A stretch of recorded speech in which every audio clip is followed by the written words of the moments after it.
aja salaamaaleykum téléspectateurs yi nga xam ne ñooy seetaan la télévision Futurs Médias jërë ngeen jëf ñu ngi leen di kontaane bu baax a baax a baax a baax balaa ñuy dem fenn dañuy souhaiter ñëpp une bonne et heureuse année bi nga xam ne moom la ñuy dugg année 2020 yàlla na nekk année boo xam ni li ñuy wund yëpp li tax sax tey ñu teew fii lépp yàlla na antu ci année bi nga xam ni mooy année bi ñuy dugg année 2020 donc di kontaan ci téléspectateurs yi nga xam ni ñoo safoo tiitaro ak di topp li nga xam ni moom mooy la télévision Futurs Médias ak seen ay programme tey nag li tax ñu teew fii xam naa ni ñu bari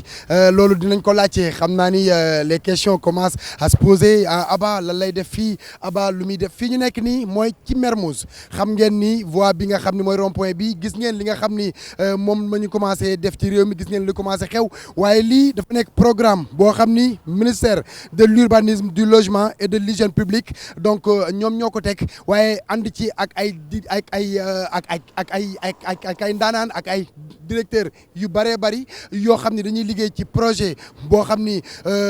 li nga ciy wax wala fi ñu ciy jëm man sax xam naa ni du ma ci sori dama fee taxaw rek di présenter ak di leen wan ngeen xool waaye ndaanaan yi nga xam ni ñoo maîtriser projet bi ndaanaan yi nga xam ni ñoo xam projet bi ñu ngi fii taxaw ay kilifa yu bëree bëri yoo xam ni ñoo séq benn projet moo xam ni ñun la yitteel léegi nag dinañ dem ci éducation civique léegi dinañ waxtaanee li nga xam ne mooy bien-être yooyu yëpp dañu koy waxtaanee ànd ak ministère bu mag boobu donc du ma yaatal du ma sax ci dugg di sori di ci wax loo xam ni maîtriser wu ma ko mais fi ma jëm daal mooy dinaa jox ñi nga xam ni ñooy micro bi ñi ko maîtriser jox micro bi ñi nga xam ni ñoo ëmb li nga xam ni mooy projet bi ñu waxtaanee ngeen xam ni Sénégal benn bopp la ñun ñoo ko moom bu baaxee ñun la baaxal bu rafetee ñun la rafetal et bu setee wicc ñun la seetal wicc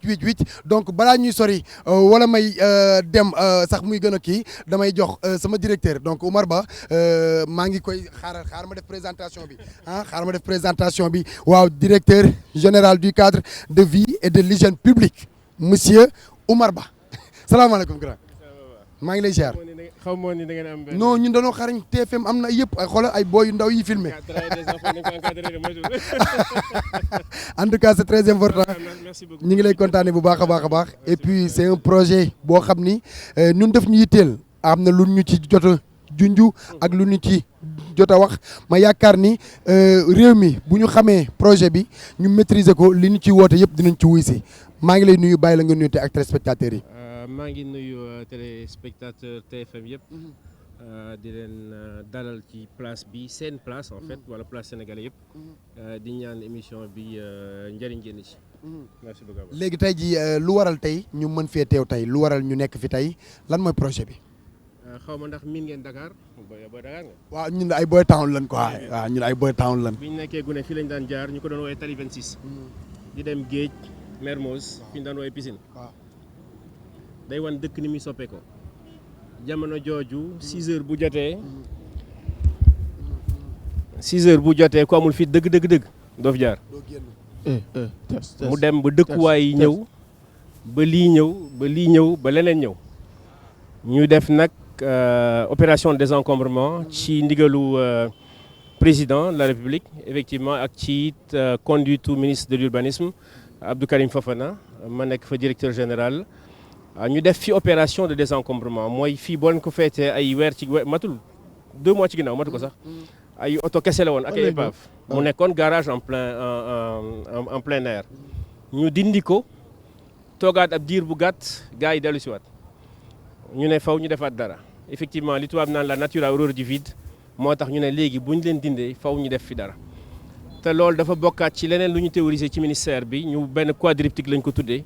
désencombrer nettoyer, aménager et faire le suivi. Désencombrer nañu, aménager nañu, léegi ñu ngi ci nettoyer nañu, aménager nañu, suivi bi incha allah mooy topp. am na ay directeurs yoo xamante ni incha allah bu ci kanamee lañ leen présenté ku ci nekk am na ci benn pàcc bu mu ci dox. ku ci nekk am na ci benn pàcc boo xam ne dina ko ci def tey ji étape la par étape tey ji ñu ngi ci li nga xam ni moom mooy rond point de l'alternance fii ci biir Mermoz bu ñu paree fii ban mooy étape bi ci topp ak ban mooy étape bi ci topp. tey day bis bu symbolique fii di place bu symbolique. 31 décembre merci muy place de boulevard de l'alternance. day at buy dem ak as bu yees buy ñëw. donc ci transition boobu la ñu nekk. on a tenu te it day dafa tombé it mu jeex tey ñu koy inauguré di ko dalloo di wane it ni que incha allah li ñu yaakaar mooy Dakar mel nii. mu bañ a nekk juste benn îlot isolé wala mu benn nekk benn vraiment lu mel ni li tubaab naan appendice mais lii booy seet am na yeneen loo ci kanam noonu lay continuer ba rond-point Mermoz waaye yamul Dakar it incha allahu rabbi ñi ngi koy yaakaar sur l'ensemble du territoire sénégalais. lii ci ministère bi la lii affaire de gouvernement la wala lii dafa am ay entreprise yoo xam ne mu ngi suñu ginnaaw war a jàpp ci projet bu toll nii. affaire de gouvernement la d'abord ndax it nag dëggantaan kilifa bu ñu la joxee dara juñ ju baax na waaye jéego yi njëkk yow la. jéego yi njëkk yooyu on a tenu à le faire kon lii li ñuy def it mu bëri mu néew xaalisu ministère la ak doole ministère parce qu'à un moment il fallait à titre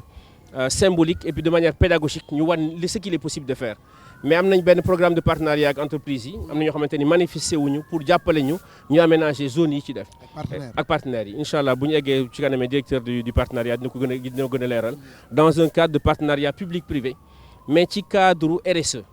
mooy responsabilité sociétale des entreprises parce que entreprises yi dañ cee war a jàpp di ko population bi di jàppee te lii dañ ko def it en collaboration aussi avec le maire de Ouakam évidemment dañu nekk en face ñi ngi Mermoz Sacré-Cœur loolu li ñuy def it ñi ngi ciy jokkoo ak moom donc dans le cadre du programme d'aménagement bi ñuy def moom it dina ci bokk incha allah. léegi ci étape par étape bi comme dañ ne étape bi njëkk moom mooy ban dañuy. désencombré waaw mais ñu ngi bàyyi xel ci oto yi nga xam ni dañuy paan ñu bàyyi leen ci place publique bi ay 3 ans 4 ans yooyu est-ce que ñu ngi ciy bàyyi xel. lu yéeme la waaye lii dugguleet boo demee stade def nañ fa ay quelques semaines ci ginnaaw jëlee nañ fa lu ëpp 300 épaves te loolu it gouvernement bi taxaw na ci temb ci kanam ci toujours ci ndigal président de la république boo demee ginnaaw yéen am na fa 50 hectares yoo xamante ni waajal nañ ko pour def loolu effectivement ministère de l'artisanat moom lañ ko dénk dinañ fa def benn casse dinañ fa def fourrière dinañ fa def tamit d'autres endroits yoo xamante ni industrie automobile dinañ fa mën a liggéey incha allah rabbi ci réparation ci jaay pièces ci jaay oto lépp vraiment 50 hectares du lu ndaw 50 hectares booy xool ëpp na 50 terrain de football. ok léegi nag fi ñu toll nii koo xam ni dafa yor benn affaire am bu ndaw benn commerce am bu ndaw di ko doxal ba place boobu ñu miin ko fa. mu samp fa kiosque daal di fay dëkk di fa def ay affaire am yi nga xam ni foofu la koy peut-être def fa benn. boutique boo xam ni lu illégal la ñooñ tamit ñu ngi leen di bàyyi xel. ñu ngi leen di bàyyi xel bu baax a baax te li wax lu am solo la. loolu la ñu woowee le mobilier dañ ko fi gis te moo fi am dëggantaan te am na ñoo xamante ne dépense bi ñuy dépensé fa lañ koy jëlee. parfois boo leen fa fekkee wax leen ni fi ngeen nekk du yoon yàgg nañ fa def nañ fa 5 ans 10 ans après waa population bi yëpp jug. ma ngoog ndax boo loolu occupation de fait la. te it ministre dina faral di ko wax toujours yorewuñu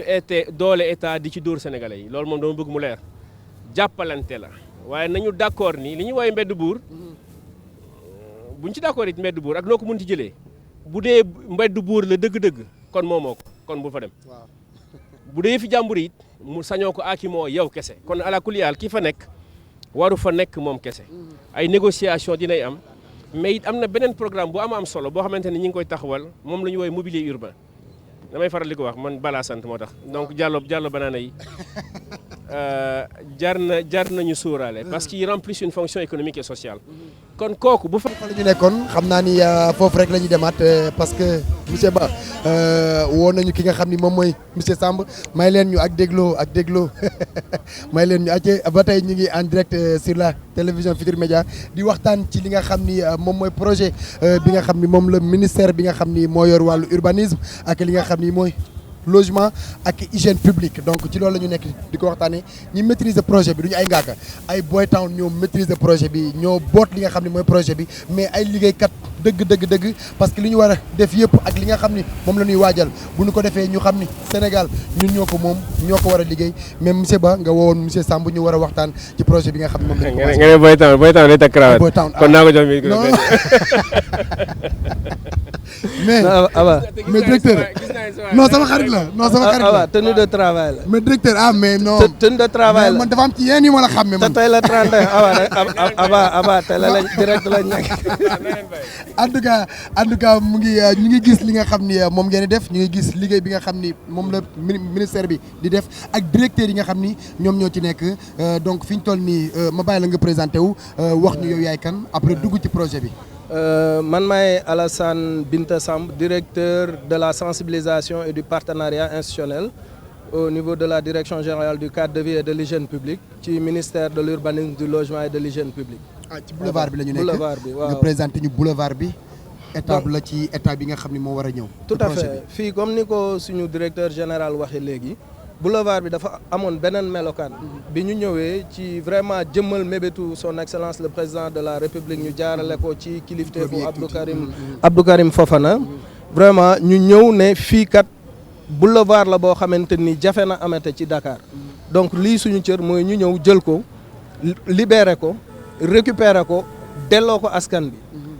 ci aménagement boo xamante ni vraiment dina méngoog bëgg-bëggu askan bi. parce que Dakar ñëpp xam nañ ni dafa xaw a xat. am na loo xamante ni muy espace bu nit ñi mën a toog échanger féexlu. dafa xawoon a sooxe. mais léegi nag ñun suñu responsabilité mooy aménager cadre de vie fexe ba nit ñi ku ci nekk fi nga nekk nga mën fa yëg sa bopp. doo soxla génn bu sori pour am le minimum pour détendre. ci loolu nag la ñu aménager fii am mébétu def ko fépp ci Sénégal dans un premier temps tàmbali nañ fii 9 îlots la. donc am na yeneen axes yoo xamante ni majeur dinañ ko jël mën nañ ci lim avenue Bourguiba bi ñu war a def le 4 en principe en partenariat ak Ageroute. mu nekk entreprise boo xamante ni vraiment dañu engagé wu ci li nga xamante ni ñun dañ ci nekk muy libérer la voie classée ba pare ñu aménager ko delloo ko waa askan bi. ñu ciy woo nag vraiment askan bi yëpp ñu ñëw jàpp ci askan bi jàpp ci animateurs yi ngeen doon nekk ambassadeurs yi pour la sensibilisation jàpp ci. woo leen ñu waxtaan bu ngeen ñu woowee. non jubóo nañ Aba jubóo nañ. mais DG en tout cas bu ngeen ñu woowee ñu toog daal di koy waxtaanee parce que lii day nekk suñu yëf lii dafa ko soxla ñoo xam ne dañ koy wax. soxla ñoo xam ne dañ koy wane et parce que dañuy gis ci réew mi. nga gis ku sañse lool daal di rafet lool xeeñ lu neex daal di yor benn kaas naan. comme yow wala te yooyu problème la faaw ñu waxtaanee ko mais directeur ñun Almadies la ñu nekk. donc fa la ñuy xëy di liggéey. dama romb benn rond point. boo xam ni ma koy rombee fan yi daaw ma ko daaw ma ko rombee noonu may laaj ndax loolu yéen la wala loolu kan moo ko def. merci ci question boobu parce que rond point boobu jar na taxaw. dafa am benn américain bu tudd André Amos nekk Dream Sports Bar maa ngi leen di ñaan su ngeen amee occasion ngeen dem tàllal ko micro parce que mën nañ ci jànge mu ñëw ne dafay exploiter restaurant bi nekk foofu. mu ne mais nag cadre bi ko gën a jege daf koy rafetal taaral mu méngoog li muy proposé ci la jëlee plus de 10 millions aménagé foofu donc def ci xaalis bu bëri ba loolu ku ko romb bëgg fa taxaw am na benn jamono sax nga xam ne traversé pour teg ci rond point dafa kii woon mais nit ñi dañ doon dem toog parce que dañ ci gisoon seen bopp ñu bëgg vraiment profité ci occasion bi pour lancer un appel à l'ensemble des entreprises ñi nga xamante ni dans le cadre de leur RSE mën nañ intégrer cette donne parce que am nañ au niveau en interne benn projet bu tudd une entreprise un giratoire entreprise bu nekk giratoire bi la gën a jege nga ñëw ak suñu plan d'aménagement bi nga xamante ne le directeur des paysages urbains proposé na ko ñu jàppale ñu ci ñu aménager ko ba pare mën nañ ko exploiter derrière comme benn enseigne publicitaire pour une durée déterminée en partenariat bien sûr avec les municipalités ak les collectivités territoriales parce que dëkk bi du yëfu gouvernement kese yëfu ñëpp la c'est pourquoi ñëpp ci war a jàpp ce qui également mu laaj li ñuy américain di wax le give back maanaam fay sa bor vis-à-vis de la communauté loo am ci askan bi nga delloo ko ci askan bi ci laay saisir occasion bi di woo star yu mel ni yéen parce que yow boo nee na ñëpp ñëw bale dina am ñu tontu dina dunduroog man gis nga mën ak yéen da ngeen ma bëgg jaxase ak askan wi non bëgg a taxaw fii di ma woo fii en direct xam nga man bu ngeen ma woowee en direct du ma wuy en direct damay ba Aba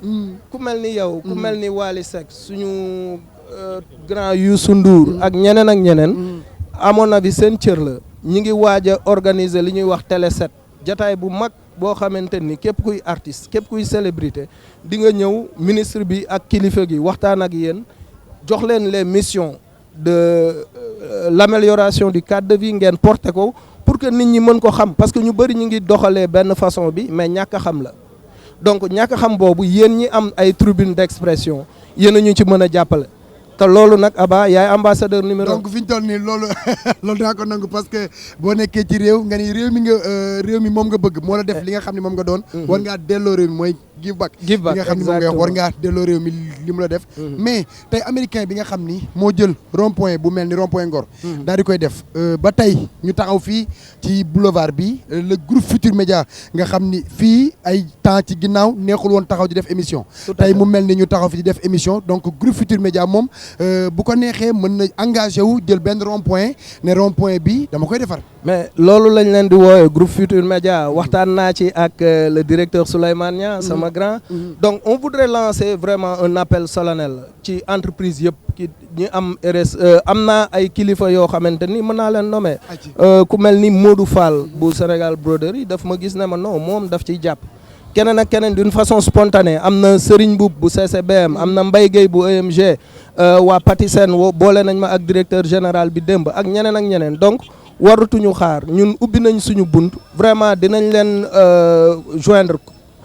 officiellement pour inviter leen ci suñu projet bu mag boobu muy taaral Sénégal ñu jaarale ko ci Dakar dem jël axe majeur u Dakar yi nga xam ne 18 la ñu jéem ko moderniser ba kenn dootul waxati beneen ville ci Afrique de l'Ouest bu dul Sénégal jëm également au niveau des entrées de ville parce que li ñuy def nii c'est un travail de toute une vie du loo xam ne benn fan lañ koy def wala ñaar mais dafa laaj nag appropriation collective des populations nit ñi ñëw jàpp ci ñu def ko moo tax stratégie bi ñu teg mooy jàpp ci Sénégal set ku ci nekk ci ñun bu ci jàppee Sénégal dina set ci geste bu ndaw rek parce que am nañ ay armée nit yuy bale am nañ ay armée camion yuy for mbalit chaque jour mais terewul dëkk bi mi ngi mel ni mu mel mais nañ jàpp ni nit ku nekk geste bu simple booy def au quotidien for benn affaire dugal ko fenn loolu dina tax dëkk bi set te loolu nag nit ñi ñoo ci mën a jàpp ñi ngi vraiment féliciter di remercier les acteurs communautaires de base muy les bàjjanu gox les délégués de quartier ak imam yi ñoom ñëpp engagé wu nañ pour jàpp ci liggéey bi au même titre que certaines entreprises donc ñu ciy woo bépp institution boo xamante ni ak organismes internationaux yi ñu ngi woo également les représentations diplomatiques ñu ubbil ñu vraiment seen bunt ba ñu mun leen présenter suñu mébét bi nga xamante day jëmmal gis-gisu son excellence le président Macky Sall pour un Sénégal zéro déchet. Adji mooy Sénégal ñun ñoo ko moom donc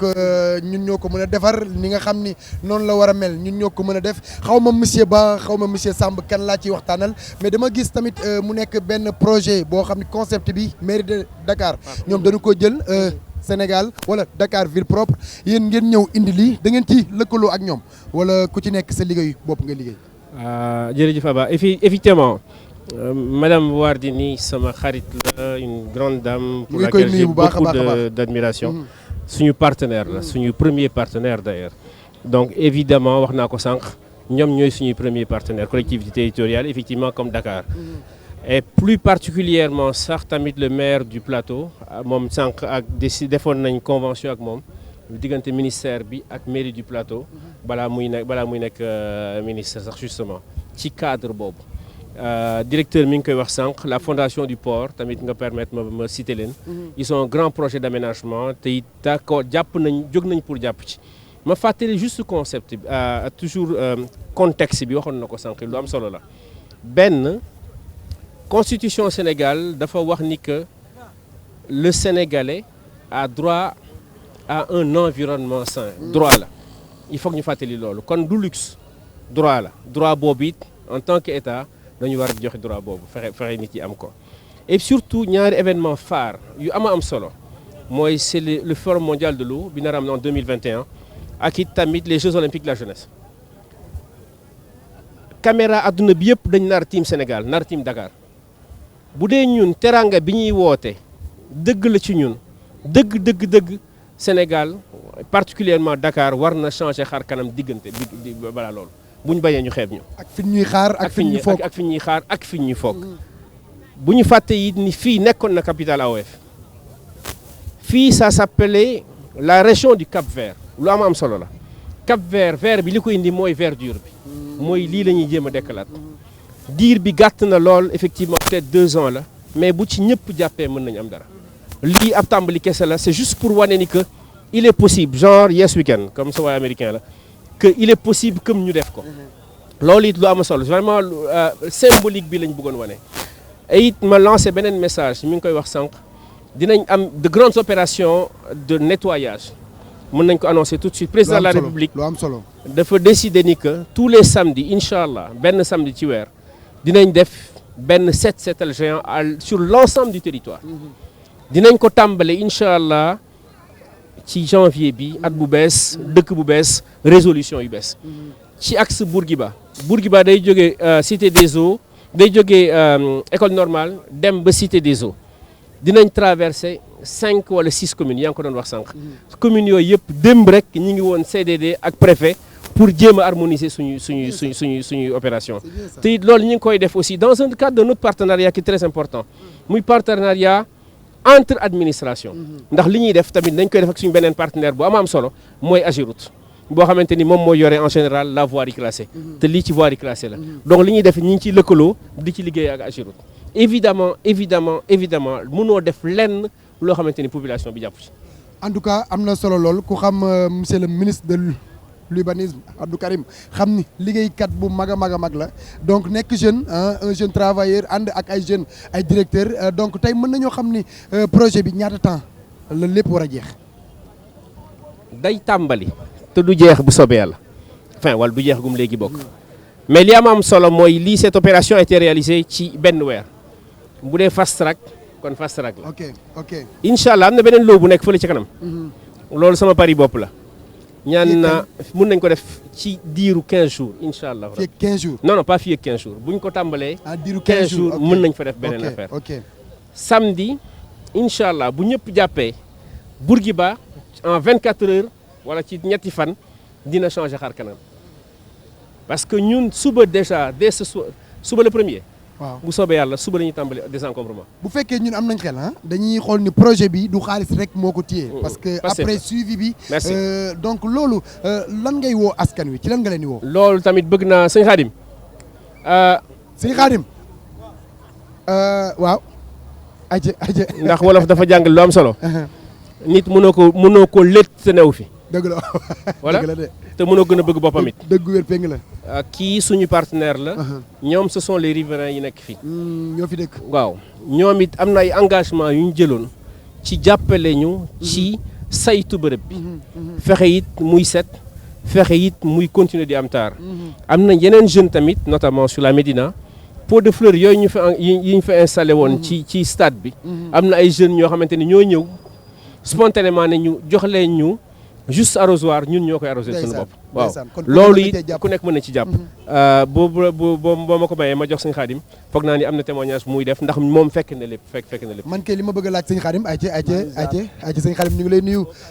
ginnaaw ba boo nuyoon teg askan wi ba noppi dama lay laaj ñun askan wi naka la ñu mën a def mu nekk suñu participation ci liggéey bu toll nii nga xam ni waa ministère bi ñoo ko commencé di war ci ànd ak ñoom. waaw macha allah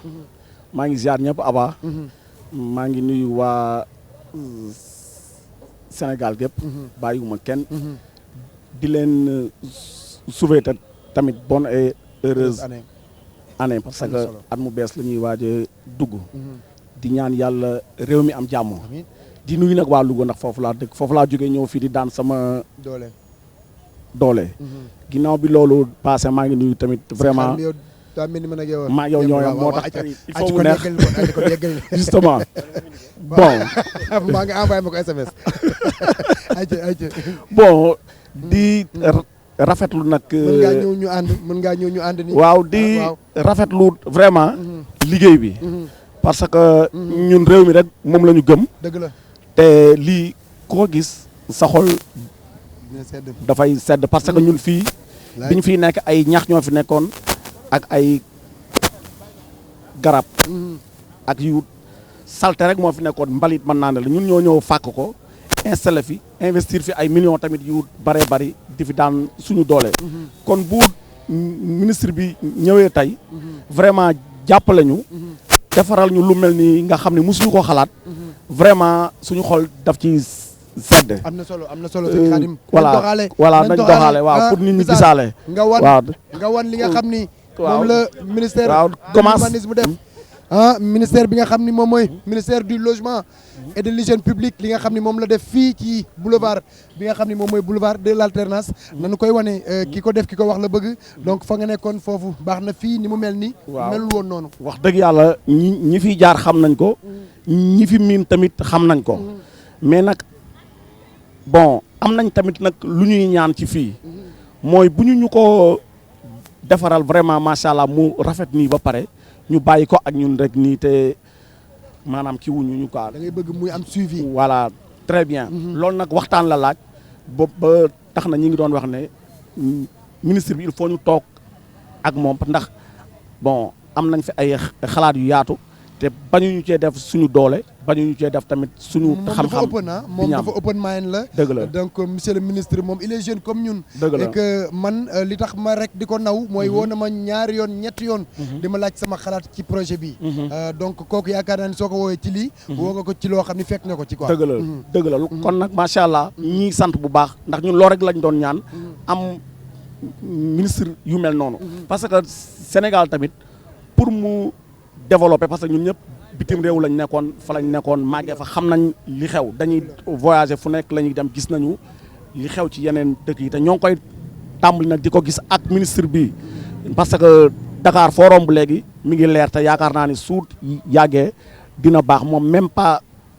1 an la fi def fi yu mel nii ñi ngi ñaan Macky Sall ku mel ne kii ñun genre yi la ñu soxla jeune dynamique ba pare am vision tamit waaw loolu moo fi am mais am nañ lu ñu bëgg nag jàllale mooy bëgg nañu 2e phase bi mooy bële na le su ngeen koy tàmbali vraiment ñu toog waxtaan ndax am nañ fa ay xalaat su ko defee jàpp naa ni liggéey bi day gën a rek rafet waaw ndax ñun am nañ fa ay xalaat yoo xam ne yaakaar naa suñu toogee bu ñu ko maanaam partagé yaakaar naa ni njëriñ rek moo ci juddoo di ñaan tamit suñu place yi nga xam ne moom la ñu moom fii yéen ñenn ñi am nañ ay baay mais ñi ci des amaguñ ay kayit te dañ fi nekk di daan seen doole ouvrier yi tamit ñi ngi ñaan ñu jàppale leen parce que tamit duñu wax mënuñu dem sans ñoom parce que ñun ñoo bokk réew mi ñun ñëpp te fii ay milliers de personnes ñoo fi nekk di fi daan seen doole kon war nañoo gën a xóotal mbir mi gën a tamit gëstu ci biir lan moo fa nekk ñu jàpp leen ci côté santé et tout ndax ñi ngi fi nooyi tamit yoo xam ne nii gënul te loolu lépp yaakaar naa ni bu ñu xóotalee waxtaan bi rek toog waxtaan solution dina am indi sa xalaat voilà ndax réew mi foofu la toll am na solo sëñ Khadim parce que ñi ngi def ay dialogue national ak yu mel noonu mais ñun entre askan wi war nañoo def ay war nañoo voilà entre ñun askan wi war nañoo def tamit toog waxtaan suñ ko defee rek njariñ rek moo ci kii am na solo ndaxte gis nga ñi ngay gis fii nii ay nit ñu am bopp ñoo fi nekk voilà ay wutkatu xaalis lañ mais am nañ gis parce que dañuy wër fu ne la ñuy dem kon nañ leen boole ci mbir yi dañoo am jom très bien yow tamit macha allah dañ lay ñaanal ci barke Serigne Touba ndax man taalibe Serigne Touba la Serigne Touba la ñu tuddee kon dañ lay ñaanal yow tamit vraiment nga yokk ba yëg ko li ngay séntu ci sa liggéey bi suñ borom may la ko en tout cas dañ lay bëggee bu baax a baax. li ñu bokk dafa bari lool waaw ministre bi tamit vraiment ñu ngi koy ñaanal. di ko tamit fu mu ñu woo danañ ko fa wuyu ndax ñu réew mi rek moo ñu ñor. am na solo maa ngi nuyu nag nga Aba soo mënee may rek ma nuyu waa. loolu ñun la xam nga ñun ñi nga xam ni. waaw ñun nit ñi dañuy yaakaar mënuñoo wax ñun tamit dañuy wax suñu soxla. dañuy wax suñu soxla de bu baax a baax waaw. bon maa ngi nuyu vraiment waa Louga yëpp. parce que foofu laa jógee nu ma mel tey ginnaaw yàlla ñoom la. wallaay dëgg la di beral nuyoo nag horizon 2035 am mouvement la bu nekk foofu boo xam ne ci yu mel nii rek lay yëngatu moom tamit. jàppale maanaam kii bi askan wi maa ngi leen di nuyu bu baax a baax. vraiment femmes yi ak jeunes yi ak ñëpp. am na solo voilà à part loolu tamit Chérif Limamou benn jeune la te surtout Seydina Mohamed la. dëgg la actuellement nii mi ngi def benn caravane biir Louga. am na solo waroon naa ko teewe mais lii moo tax teewe ma ko am na solo Chérif maa ngi lay jégalu bu baax a baax ci loolu te xam ne ci liggéey rek laa nekk vraiment daal ñi ngi ñaan ñu gën ñoo boole ci mbir mi su ko defee yaakaar naa ni danañu gën a am na solo gis yoon. am na solo kontaan nañ trop. laay sëñ Khadim Merci moo beaucoup. neex ay te ñu boole la ci yëf yi ba nga ñëw ki nga xam ne mooy suñu directeur ba jël micro bi Oumar Ba jël micro bi jox la ngay nañu gën a boole ci yëf yi maa ngi koy jaajëfal bu baax a baax donc askan waa ngi nii yëg seen bopp ci yëf yi directeur fi ñu toll nii damaa foog ni ñun ñëpp parfois ñu génn directeur dem voyager ci yeneen i réew nga gis réew mi am nu mu mel ñu ne réew mi de ñun suñu dëkk dañoo bëgg mu mel nii mais yaakaar naa ni sénégalais yi ñenn ci sénégalais yi commencé nañu comprendre nañ ay nit ñoo nekk foofu ñu am xel am ay tànk am ay loxo et que réew mi noonu mu mel nit ñi ko def donc fi ñu toll nii yaa ngi woo nit ñi ci loolu daa mel ni am na kenn koy woo. waaw dinaa woo directeur Diomaye léegi. ok waaye li nga wax dafa am solo. naam personnellement. ab diir dund naa ko bitim réew. dund naa France dund naa Amérique. te li may wax gars ñi tukki voyager avoir été en mission bokkut. faw nga dundoon yenn yi pour xam ko. waaye sama benn mbokk daf may faral di wax naan ma waaye tubaab nga ma ne ko non duma tubaab man murid la. dëgg la de am solo. dara beesul. ñi xam taarix dëgg sëñ Mbàkke Bousso nettali na ni Touba gu njëkk gi bi Touba di Touba bi ko sëñ bi sanc nit daana wut bant secretu du ko gis ndax ëtt bu set ëtt bu ñu lay daan lay rek. kon dëgg ñuy foog ne set Touba ba ko moom xeeb sunu bopp la xeeb sunu bopp la ndax sunu diine ak suñu yar dëggantaan jàngaluñu lii suñu diine moo ñu jàngal ni balaa ngaa def lu ne da ngay set waaye set bi it du setu jëmm waa abaa bu naa ne kii bi sànni café bi loolu bokk ci set ci lépp la benn image rek laa bëggoon moo tax j'ai bien fait kii mooy docteur Diomaye Dieng moom mooy directeur de la propreté et de l'hygiène publique sànq damaa sonnoon ne lañ toog caméra boo bëggoon dafa am leen lu ma la bëggoon wan pour ñu toog waaw il faut ñu toog waaye toog bi dina toog bi du yomb waaw ndax lii waaw ok non bu ñu nëbbante ay sénégalais dong lañ waaw non soxlawul kay baax waaw na directeur waaw lii ñun la keneen defu ko fi nit a naan bàyyi ko fi ñun la c'est à ça que je voudrais qu'on nous appelle et pourtant lii mënoon nañ ko for nii daa mel ni ubbil nañ ñu loo xam ni merci beaucoup pour loolu la buñ ko jëlee dee for fii lañ koy def kon juste pour wane ni que mbir mi yombul mais ñu ngi ñuy seetaan merci beaucoup mais ñu ngi ñuy seetaan te ñun ni neen la ñun dañu am ñaari pàcc sur lesquels on travaille benn bi c'est le hard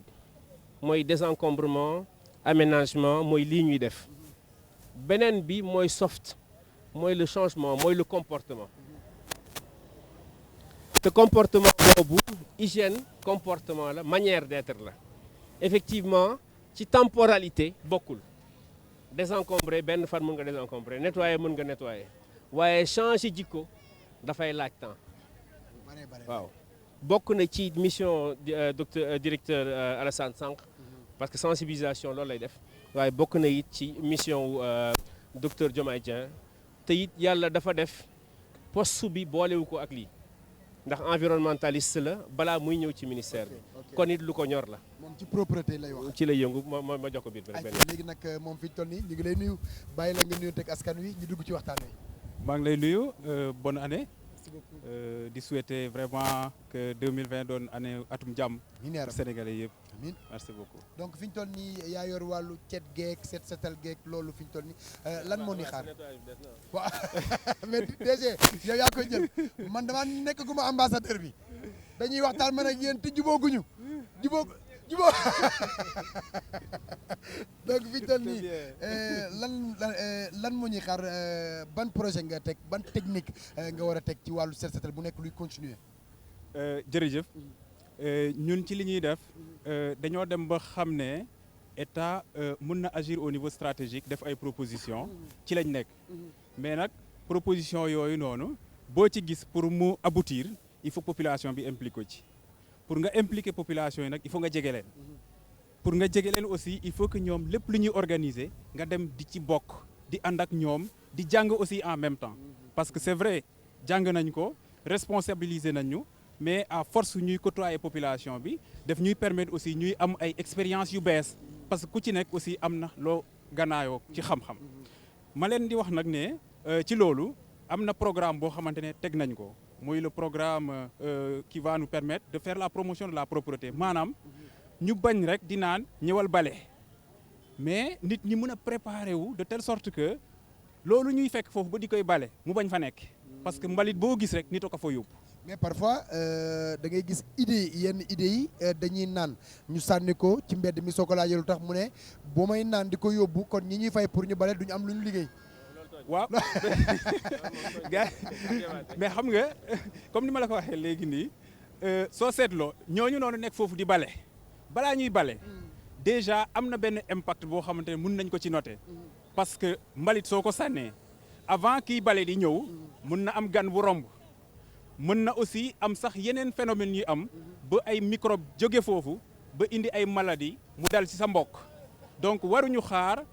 di naan waruñu bañ a sànni parce que il faut que ñu sànni pour ñee am liggéey mais ñooñu noonu di liggéey loolu soo sànniwul ñoom mën nañ am beneen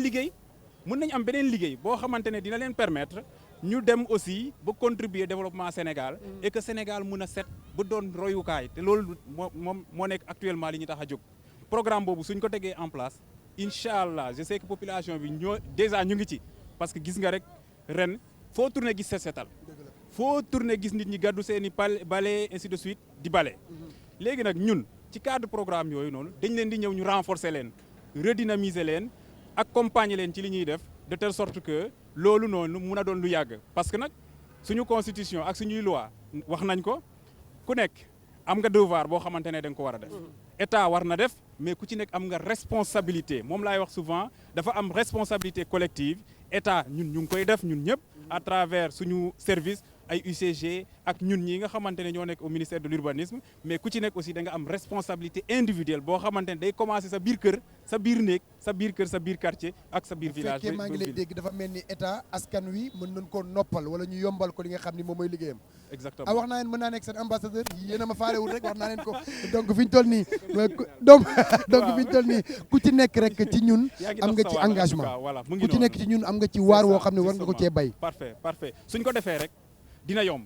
parce que ku ci nekk su defee li nga war a def état su ñëwee su poussé tuuti rek dina mun a yàgg dina mun a set Sénégal parce que dañoo am nag ay activités yu bëri yoo xamante ne ñu ngi ñëw dañoo war a accueillir ay gan pour le forum mondial de l'eau en 2021 war a accueillir ay gan aussi pour les Jeux olympiques de la jeunesse mais loolu noonu ak touristes sans compter nag touristes yi ñuy accueillir presque chaque jour ainsi de suite ñu leen di accueillir fii Sénégal te dëkk bi su setee dina permettre ñooñu ñu gën a ñëw dina permettre aussi événement yooyu ñu gën ko réussir de telle sorte que Sénégal comme ni ñuy limee yeneen dëkk yi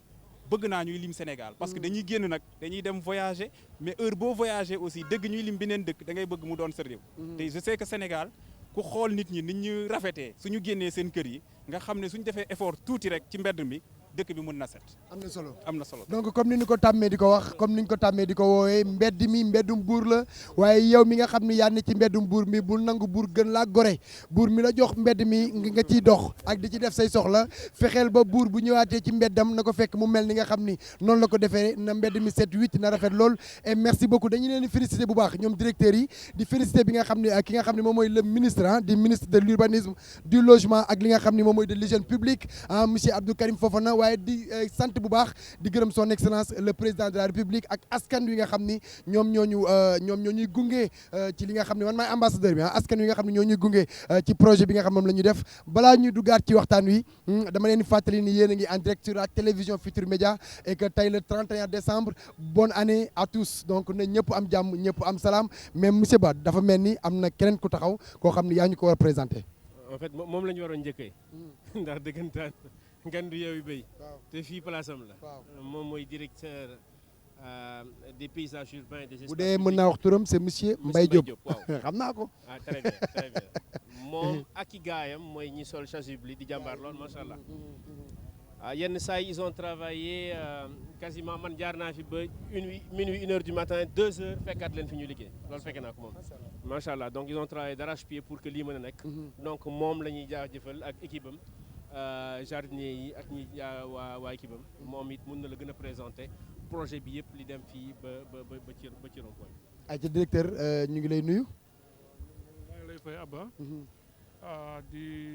profiter seen plateau aussi pour présenter sama maire ba. waa Sénégal yëpp. boole ci sunu kilifa yi. ñi nga xam ne ñoonu teg fi ñu nekk tey. ba ñu mën liggéey lii réew mi. jërëjëf. am na solo tey jii ni mu ko waxee ak liggéey bi metti woon na nga ànd ceeg sa équipe mën nga ñëw fàttali tuuti rek ñu daal di xam li nga xam ne noonu lañu ko commencé. ak ba fi nga xam ne nii foofu lañu ci yem ci liggéey bi. effectivement liggéey bi boo ko seetloo dina dellu ci njëlbeen ba ndax ministère bi. ci ni ñu ko tëggee.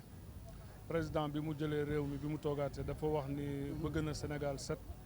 bëgg na place publique ñu delloo ko seen i gëdd. fii bi ñu ko jëkkee door dañu ko àndoon ak suñu directeur de la lutte contre les encombrements ñu nettoyé ko ba mu set. mais bi ñu ko nettoyé ñu xaw a yéex ci aménagement ndax aménagement dafa nekk loo xam ne dafa xaw a jafe. dafa laaj njëg dafa laaj xaalis.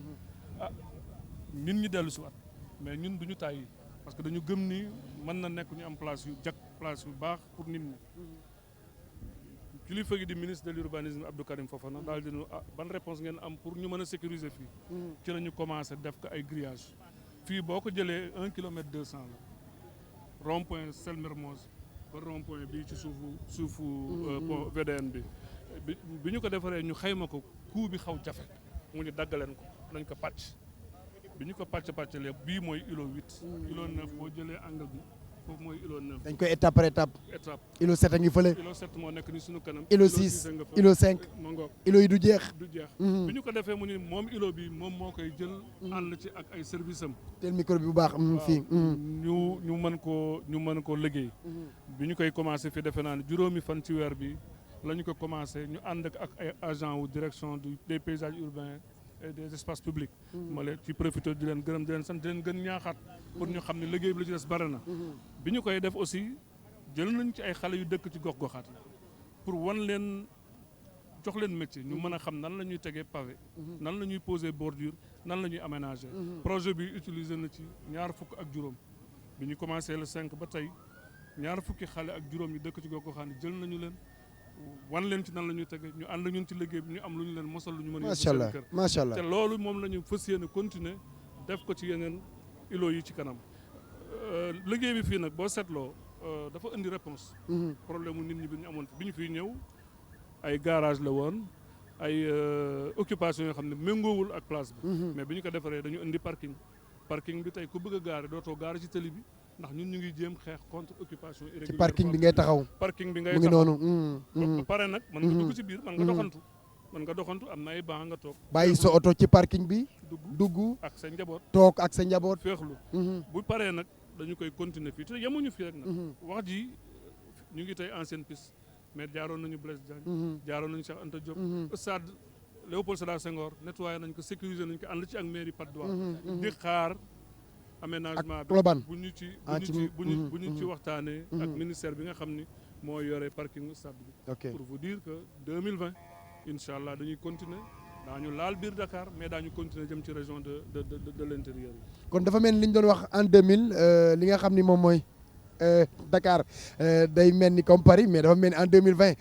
loolu la ñuy xaar mais fi ñu toll nii ñun ñi nga xam dañu fi ñëw ñun ñi nga xam dañuy gis li mu rafet lool ñu war fi ñëw tey jii indi suñu ay brada casse teg suñu ataaya ñun loolu est-ce que am nañ droit bi. waaw xam nga place publique moom dañu ne place publique waaye am na loo xam ni ñun Sénégalais il faut ñu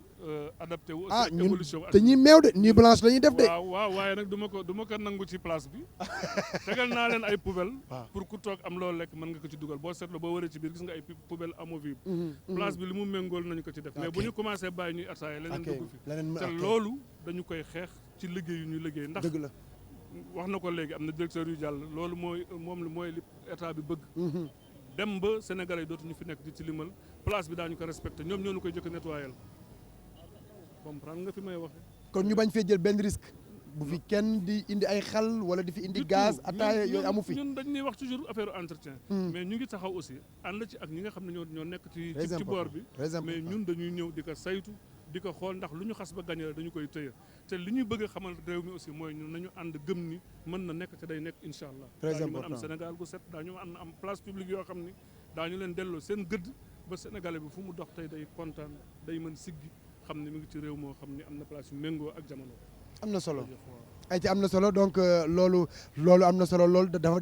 daa mel ni ay yeneen riverains yoo xam ne dañoo ñëwaat ñoom fii la ñu dëkk ci population bi fii seen gox la kan la ñu jox mu wax monsieur Ba waaw man non man monsieur Ba laay waxal moom mooy wax ki nga xam ni moom la ni waaw moom mooy wax ki nga xam ni moom moo war a wax monsieur Guèye monsieur Mamadou Guèye fii nga dëkk ñu bàyyi la nga waxtaan ak les téléspectateurs. waaw asalaamaaleykum mbooloo mi kilifa gi ñoo ngi lay nuyu lu bari bu baax di leen ndokkeel tel micro ci liggéey bu rafet bi nga xam ne liggéey ngeen ko ci suñu secteur bi ñu am ci mbégte lool xëy na ci tàmbale xawoon nañu sax am lu ñuy jaaxal trop mais bi yëf yi réalisé woo ba sotti alors ñun ñi ñëpp ku ci ne gis nga ci sa bopp parce que it lii rek la ñu bëgg lii rek la ñuy ñaan ñu leen di féliciter di leen ci encourager di leen xamal ne nag secteur bi man 2003 ba léegi maa ngi fii. yaa ngi fi maa ngi fii nii man maa moom entreprise bi. dëgg la donc fii dafa bari lu fi nekk loo xam ne yaakaar naa bu ñu jógee ci lii li ñu doon gënal mooy lii fi nekk ngeen def ko fi muy valeur. dépenser ci xaalis ngeen impliqué ñu ñun ñi nga xam ne ñoo nekk fii ci secteur bi. bu ko defee ñun ñëpp buñ ci jàppee xëy na dana mel ni mu mën a gën continuer di ko mel bu ko defee muy njariñu ñëpp mais xam nga suñu réew mi dafa xaw doy waar ba nga xam ne. dafa xaw a doy waar ba nga xam ne nit ñi moom lépp lu ñu xamul ne am na ku koy saytu nu leen neex rek lañ koy jàppee dañ ci def lu leen neex dëgg la waaw bon dañ naan bon yëfi buur laak yëfi kii moo tax nag loolu doon nañu mébét doon nañu bëgg aussi ministre bi wala bokk ñi nga xam ne ñooy responsable yi waxtaan ak ñu mel ne ñun ñu xool nu ñuy saytoo barab bi ba vraiment aussi tamit ni mu mel ci taar ñu mën ko sàmm ba dara dootu ko mën a yàq beneen ba ca topp itam suñu dëkkandoo yi nga xamante ni bi ne ñoo nekk côté bële ragal naa ne bon d'après li parce que waxaguñ ci dara moo tax xamaguñ ci dara mais rafet naa njort ci ne li ñu def fii moom lañ am yéene def fële donc bu ñu sañoon bu ñuy commencé suñ ñu ci mënee boole ñu waxtaan ceeg ñun rek ñu xool nu ñu koy gën a rafetale ba itam parce que it kuy liggéey da nga war a soxla fooy stationné sa oto boo ñëwee gaare ko mën a liggéey même bu dul foo xam ne garage dañ fi liggéey wala yooyu mais ñi nga xam ne dañu yor seen entreprise ñëw war nañ mën am fu ñu stationné yooyu yëpp ñu bàyyi ñu ci xel mais amuñu daal lenn lu ñuy wax lu dul rek rafetlu liggéey bi li ci des nag mooy suivi bi buñ ci mënoon a bokk ñun ñi waxtaan ceeg ñun ba nga xamante ni bi ne dañ leen ko mën a saytul nekk seen i gardien bokk ci makkaan bi ba dara du ko mën a yàq loolu mooy li nga xamante ni bii ne moom laa ci bëggoon a sànni en tout cas wax na waaw loolu mu wax am na solo donc ñu bàyyi waaw nañu bàyyi directeur Omar Ba merci beaucoup monsieur Guèye moom it ambassadeur la ko baax na kon léegi te soxla mu si soxla signature c'est ça boo amee engagement rek ambassadeur yomb na parce que dañu soxla ñetti type ambassadeur benn bu njëkk bi mooy soutien mooy li ngeen di def baax na yal na leen jàll jàppale ça mange pas de pain ku nekk te yaakaaruma it ci sénégalais yi am na kenn koo xamante ne d'accord ci pour dëkk bi set à la limite kon soutien ñëpp lay doon ñaareel bi mooy sponsor mooy ki ciy def dooleem wala alalam wala xam-xamam mooy entreprise yi ñuy doon wax sànq ci cadre RSE am na koo xamante ni mën na def ay plan am na koo xamante ni danaan liggéey bi gis naa benn entreprise dafa ma ne bis boo leen di samp garab nga woo ma ñëw ak 50 employés ñun ñu samp leen garab foofu la mëne moom mëne fa lay jàppale te mën na leneen entreprise informatique la donc lu mën a nekk la beneen bi it mooy ambassadeur mooy day weesu ñetti étapes yooyu ñaari étapes yooyu yëpp dugaat ci engagement fexe enrôler ci ay nit ci loolu lañ ci soxla tey dëggantaan du affaire nguur wala affaire parti wala déedéet affaire Sénégal la dëggantaan te gune yi lañ ko fii bàyyi ndax xeet bu set dëkk bu set dëggantaan du luxe te ñëpp la loolu moom nañ ci d'accord donc du affaire nguur soxla na bien-être ku nekk soxla na kii comme temps bi dafa xat ba ma mayee rek effectivement wax nañu waxu parité soxna yaa ngi fi waaye sotteeg def ci la rek benn la dëggantaan on gère le temps 2 minutes gaaw incha allah benn message samedi prochain samedi bii ñi ngi ñaan surtout ñi dëkk sur l'axe Bourguiba ku am pelle génneel ku am bale génneel ku am râteau génneel mais nit ñi ci génn ñu wane ni que mbedd mi seen mbedd la du mbedd jàmbur loolu it ñu ngi leen ciy xaar ñaar it am na loo xamante ni benn message bu ñuy def ak média yi directeur Sam mi ngi ko doon wax sànq soxla nañu ay ambassadeurs effectivement ci média yi ci ay porteurs de voix mais dem na it ci sëriñ si dem na it ci chef d'entreprise yi ndax bu ñu doon waxtaan ba ci imam yi di ci def ay xutba boobay day gën waaye it père de famille wala mère de famille bu ne soxla nañ ci yar say doom ci bañ a sànni kayit ci mbedd soxla nañ ci maître d'école parce que dans le cadre du programme de sensibilisation bëgg nañ am programme bu ñuy tuddee green school école yoo xamante ni day set école yoo xamante ni dañ fay samp garab école yoo xamante ni dañuy def sax tri sélectif yooyu ñu ngi ci programme yooyu soxla nañ ci en fait képp kuy responsable finalement responsable de service sa buntu kër dëggantaan war nga ko mën a fexe mu set te loolu it soxla nañ ci leneen ma jeexal foofu signature numérique seen télé dafa am lu am solo bu 20h jotee ñu ne temps fan la seen doom nekk. fan la est-ce que xam ngeen fi seen doom yi nekk. soxla nañ tamit dimbali leen ñu xaw ma kañ lay doon ñu laaj leen loo leen def pour le cadre de vie. am na solo. pour mu am signature numérique boobu bi ñu nekkee gune Salimto. waaw heure añ. merci ñu amaat loolu. dëgg la ñu amaat suñu Salimto mais ci cadre de vie ak ci luy setal dëkk bi ak ci lu koy taaral. am na solo dëggantaan Sénégal wayam ak bàkkam weesu na lii ñu fi gis. waaye nag incha allah duñu loolu moom ministre da ko wax président wax ko te it man may relais kàddu googu duñu dellu ginnaaw incha allah rabbi. souvent dañ doon wax ni dañuy xaas-xaasal déedéet le premier dañ koy tàmbali te duñu taxaw sànq yaa ngi may laaj. am na solo le premier suba dañuy taxaw dañuy désencombré duñu taxaw mukk ku dem ñu dem ku demul ñu dem. am na solo tey dëkk bi incha allah rabbi dina set kon nag ku ci bokk wa saabixuuna ñi ciy ñëkk ñoo ciy am solo waaye du ñi nga xamante ni day ñëw di topp. am na solo monsieur Ba donc ñu ngi lay jaajëfal damaa bëgg rek soxna si 1 minute rek nga sànni ci ay kaddu parce que li ñu mayoon ci waxtu moom moo jeex nga nuyoo wax ñu yow yaay kan ak fi ñu toll ni lan nga ci mën a def mu nekk li nga xam ne moom nga xalaat ci projet bi. waaw asalaamaaleykum. maaleykum salaam man la Adama Gueye madame Cissé. waaw vraiment ñun li ñu gis fii moom. kontaan nañ si torop. ndax fii li sama mag bi wax léegi rek. ku gisoon ni mu meloon bu njëkk ak ni mu mel tey sant yàlla la ñuy def sant yonent bi ak président Macky Sall ak monsieur le ministre mais man li ma am pour wax ci lu gàtt rek la mooy gis nga maire bi dëkk si kër gii maire bi dafa woote léegi mu ne ñu waxal ko moom bu mënoon déplacé mooy ñëw te mag la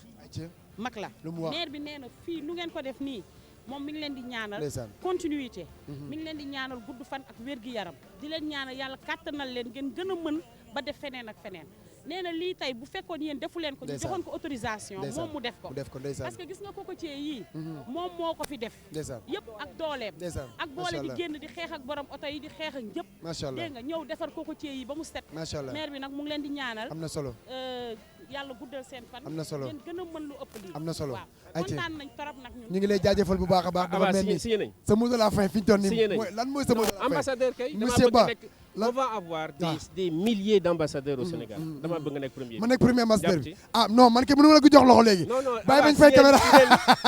baax na en tout cas ñu ngi kontaan bu baax a baax ñu ngi woon en direct sur la télévision Futur Média ànd ak projet bi nga xam ni moom mooy li nga xam moom la ministère boobu nga xam ni moom mooy ministère de l'urbanisme du logement et de l'hygiène publique nga xam ni Abdoul Karim Fofana moo nekk ca kaw ministère boobu ànd ci ak équipe bu doy waar boo xam ni liggéey bi sell na set na am na solo donc ñu ngi leen di ñaanal une très bonne continuation et que ñu ngi seen ginnaaw bu baax a baax parce que ñun Sénégal rek moom moo ñu ñor jaa ngeen jëf équipe bi nga xam ni ñoom la àndaloon le groupe Futur Média groupe leader ci Sénégal maa ngi leen di kontaane chaque jour ngeen wane seen bopp et bonne et heureuse année encore une fois jaa ngeen jëf yàlla na jàmm yàgg jaajëf